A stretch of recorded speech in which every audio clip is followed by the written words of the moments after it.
nabad dadkeena daawanayo halkan waa muuqbaahiyaha caalamiga Native Somali TV anigu waxaan ahay Ibrahim Jamuuni kuna soo dhawaada barnaamijka wararkii ugu dambeeyay caalamka iyo Soomaalida akhbaraadka dal iyo dibad maantadan waxa ugu dooroon al-shabaab oo weerar ku qaaday gobolka Gedo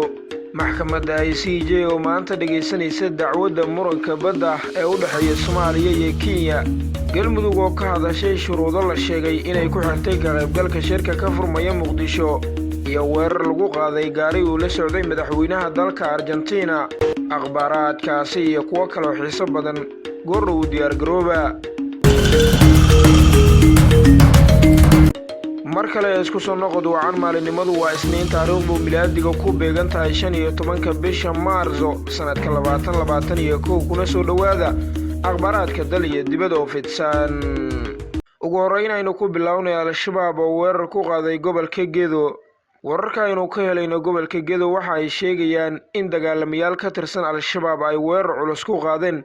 fariisimo ciidamada xoogga dalka ay ku leeyihiin deegaanka Luuq ee gobolkaasi Gedo al-shabaab ayaa ciidamada dawladda ku weeraray bar control oo ay ku leeyihiin buundada degmada Luuq Ganaane waxaana halka ka dhacay israsaasayn xoog leh oo muddo saacado ku dhow socotay sida ay noo xaqiijiyeen dadka deegaanka ciidamada dawladda ayaa iska caabiyay weerarkii uga yimid al-shabaab waxayna dib ugu laabteen degmada kooxdii soo weerartay saraakiisha ciidamada dawladda ee ku sugan degmada Luuq ee gobolka Gedo ayaa guulo ka sheegtay dagaalkii ay la galeen kooxdii ku soo weerartay degmadaasi oo ay ku sheegeen inay tahay shabaab wararku waxa ay sheegayaan inuu jiro khasaare dhimasho iyo dhaawacba leh ee soo kala gaaray labada dhinac inkastoo aanan weli si rasmi ah loo xaqiijin karin intuu leeyahay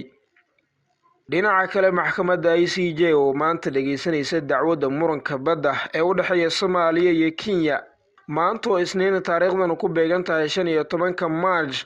saacadda Geeska Afrika marka ay tahay xilligii Soomaaliya 9 saac iyo qadar 30 daqiiqo waxaa lagu wadaa in xarunta dhexe ee maxkamadda cadaaladda adduunka ICJ uu ka bilowdo dhageysiga kiiska badda ee u dhaxeeya Soomaaliya iyo Kenya sida ku cad jadwalkaasi oo kal horeba ay soo saartay maxkamadda ICJ dawladda Kenya ayaa isaga baxday dacwadda badda ee kala dhaxaysa Soomaaliya sida uu saacadii la soo dhaafay baahiyay wargeyska Daily Nation ee ka soo baxa dalka Kenya xeeralyaha guud ee dalka Kenya ayaa ka qaybgal la'aanta dhageysiga kiiska ku sababay cudurka COVID-19 qareenadooda oo aanan hal meel isugu imaan karin cudurka daraadi maxkamadda oo ku gacan saartay dalabkoodii ahaa in la siiyo waqti dheeraad ah oo ay isku soo diyaariyaan iyo qodobo kale ayaa ka hortimi hase ahaatee Isniinta maanta ay maxkamaddu gudagali doontaa hawsheeda kiiskan waxaana la dhageysan doonaa garabka jooga ee Soomaaliya sida ay sharci yaqaano arrimahani wax laga weydiiyay Professor Cabdiwahaab Sheekh Cabdisamed oo ka hadlay kiiskan ayaa sheegay in maxkamaddu ay awood u leedahay xukunka kiiskan isaga oo tusaale u soo qaatay kiisadani oo kala ah oo ka dhaxeeyay dawladaha Philippines iyo Shiinaha ka oo Shiinaha ku kallifay inuu isaga baxo diiwaanka maxkamadda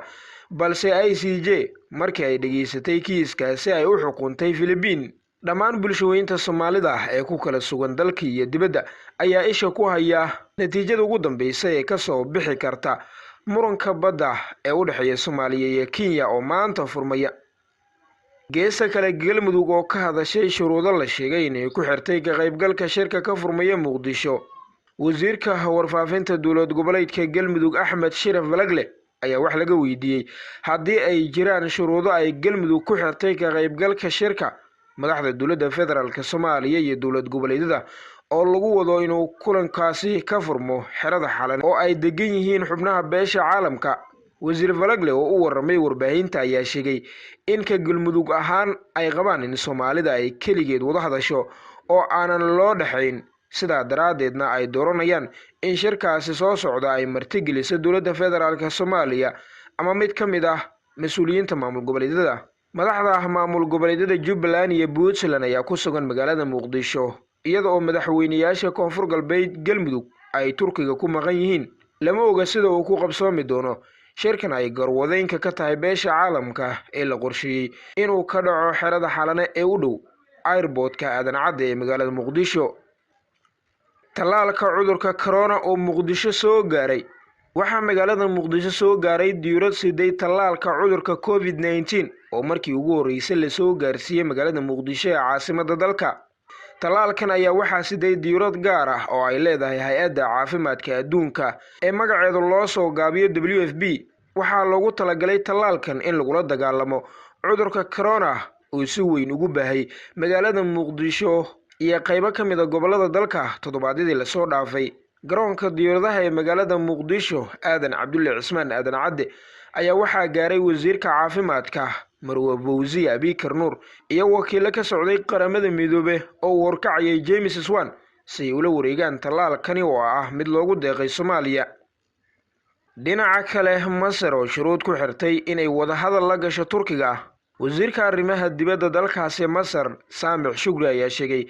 in hadal keliya aanan lagu soo celin karin xiriirka Turkiga iyo Masar. warbaahinta Masar ayaa ka soo xigatay wasiirka in dowladda Turkiga laga doonayo inay bedesho siyaasadeeda ku wajahan arrimaha Masar kahor inta aanan la soo celin xiriirka labada dal. wasiirku waxa uu sheegay in hadalka ka soo yeeray Turkiga ee ku aadan hagaajinta xiriirka labada dhinac ay ka horeyso in Turkiga wax ka bedesho habdhaqankiisa dhanka siyaasadda. hadalka wasiir Saamix Shukri ayaa ku soo beegmaya maalmo kadib markii dowladda Turkiga ay sheegtay in la soo celinayo xiriirka iyaga iyo Masar oo goonaatan iyo sanadii 2013. bal markan bariga dhexe weerar gantaal oo Yemen caruur iyo askar lagu dilay. xoogaga Xuutiyiinta ee ka dagaalanta gudaha Yemen ayaa gantaal ku dhuftay iskuul ay ku sugnaayeen xubno taabacsan dowladda oo ku yaala gobolka Tis, halkaasi oo ay ku dhinteen 15 askari iyo 3 caruur ah oo ka ag dhawaa goobta, sida ay 2 qof oo dadka deegaanka iyo ilo military ay u sheegeen wakaaladda wararka Reuters. dadka deegaanka ayaa sheegay in caruurtan ay ku sugnaayeen aaga markii gantaalku ku dhacay iskuulkan oo ku yaala deegaanka Kedha ee gobolka Tis ee dalkaasi Yemen. 2 ilo ciidanka ah ayaa sheegay in 15 askari lagu dilay, iyadoo intaa ku daray in iskuulkan ay horay u isticmaali jireen xoogaga Xuutiyiinta ayna la wareegeen kadib markii dagaalyahano taageersan dowladda ay qabsadeen magaalada Kedha toddobaadkii hore. dagaalada ayaa dhawaanahanba ku sii baahayay magaalada lagu murunsan yahay ee Tis, koonfur galbeed Yemen, oo u dhaxeeya dagaalyahanada daacad u ah dowladda uu caalamka aqoonsan yahay iyo dhaqdhaqaaqyada Xuutiyiinta, taa oo ku qasabtay inay la wareegaan caasimadda Sanca sanadii 2014.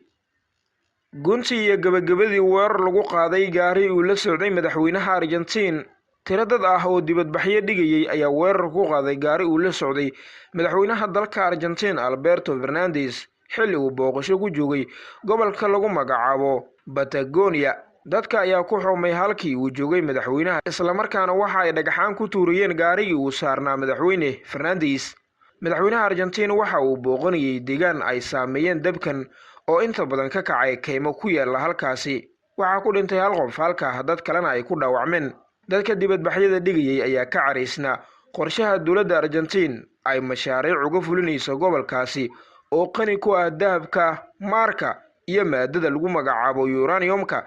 sida uu ku warramay wargeyska Clarín. muuqaal ayaa muujinaya dadka oo dhagaxaan la dhacaya gaarigii uu saarnaa madaxweynaha dalka Argentina Alberto Fernandez xilli ay qaarkood isku dayayeen inay horjoogsadaan gaariga. saaxiibada qiimaha badan guud ahaan waa inaga inta warkii oo aad kala socoteen muuqbaahiyaha caalamiga Nayrib Somali TV. anigu waxaan ahay Ibrahim Jamuni. tan iyo warkankiisa xiga nooli kulante nabaday.